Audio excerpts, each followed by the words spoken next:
Hello বন্ধুরা, কেমন আছেন সবাই? মিতু কিচেনে আপনাদের সবাইকে স্বাগতম। আজকে আমি রান্না করব আলু পোস্ত। তো চলুন দেখে নেই আলু পোস্তটা রান্না কিভাবে করতেছি। আমি কিন্তু প্রথমে কড়াইতে তেল দিয়ে আলুটাকে ছোট ছোট টুকরো করে কেটে নিয়েছি। এটা এখন সুন্দর করে লবণ আর হলুদ দিয়ে আমি লাল লাল করে ভেজে নেব। আর বন্ধুরা, আলু পোস্ত কিন্তু বেশি মশলার দরকার হয় না, শুধু পোস্ত বাটাতেই যথেষ্ট। খেতে কিন্তু অসাধারণ হয়। তো দেখুন, আমি আলুটাকে সুন্দর লাল লাল করে ভেজে নিয়েছি। আর ফোড়নে দিয়েছি কালো জিরে আর হচ্ছে দুটো শুকনো লঙ্কা। আর আমি এখন এই যে দিচ্ছি বেটে রাখা আমার পোস্ত। তো আমি একটু জল দিয়ে দেব, জল দিয়ে নইলে মশলাটা পুড়ে যাবে। জল দিয়ে সুন্দর করে পোস্তটাকে একটু কষিয়ে নেব। আর আমি এখানে এখন হচ্ছে গিয়ে কিছু গুঁড়ো মশলা দেব, হলুদ আর লঙ্কা গুঁড়ো। আর কোনো মশলাই আমি দেব না, কোনো জিরার গুঁড়ো বা কোনো গরম মশলার গুঁড়ো কিছুই দেব না। এটা শুধু পোস্ত বাটায় রান্না হবে। এটা কিন্তু খেতে সত্যি বন্ধুরা অনেক মজা হয়। আপনারা যদি এভাবে বাসায় খেয়ে না থাকেন, অবশ্যই আলু পোস্ত রান্না করে পোস্ত দিয়ে আলুটা রান্না করে দেখবেন। নিরামিষের দিনে কিন্তু আলু পোস্তটা বেশ জমেই যায়।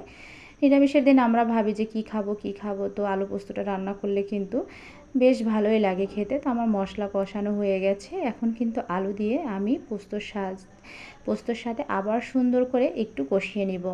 আর আমি আলুটা ভাজতে ভাজতে কিন্তু অনেকটাই, প্রায় 50%-এর মতো সেদ্ধ হয়ে গেছে। দেখুন, আমি কিন্তু এবার পরিমাপ মতো জল দিয়ে দিয়েছি। এবার আমি কিছু কাঁচা লঙ্কা এতে দিয়ে দেব স্বাদের জন্য। আর এখন কিন্তু আমি এটাকে একটু ঢেকে রান্না করব, ঝোলটা না যতক্ষণে গাঢ় হয়। আর বন্ধুরা, যারা আমার ভিডিও দেখছেন তারা কিন্তু অবশ্যই আমার চ্যানেল সাবস্ক্রাইব করবেন, লাইক করবেন, আমার পাশে থাকবেন। আলু পোস্ত একটা সহজ রান্না, খুব তাড়াতাড়ি হয়ে যায়, কিন্তু খেতে অনেক ভালো হয়। আপনারা কিন্তু এটা রুটির সাথেও খেতে পারেন। তো দেখুন, আমার কিন্তু আলুটা সিদ্ধ হয়ে এসছে। এবার আরেকটু ঝোলটা কমিয়ে নেব, এটা একটু মাখা মাখা রান্না হবে। তো দেখুন, আমার কিন্তু রান্নাটা হয়েই গেছে, অনেকটা সুন্দর হয়েছে। আর খেতে কিন্তু সবাই অনেক বেশি পছন্দ করেছে, অনেক মজা হয়েছে। তো দেখুন, আমি কিন্তু বাটিতে নামিয়ে নিয়েছি। দেখুন, কালারটা অনেক সুন্দর আসছে। আর খেতেও বেশ মজা হয়েছে বন্ধুরা। আপনারা কিন্তু অবশ্যই এভাবে বানাবেন বাসায়। আর এটা অবশ্যই আমাকে কমেন্টস করে জানাবেন যে রান্নাটা কেমন হয়েছে। আর আপনারা অবশ্যই নিরামিষের দিনে এই আলু পোস্ত রেসিপিটা রান্না করবেন। এটা খেতে খুবই ভালো হয়।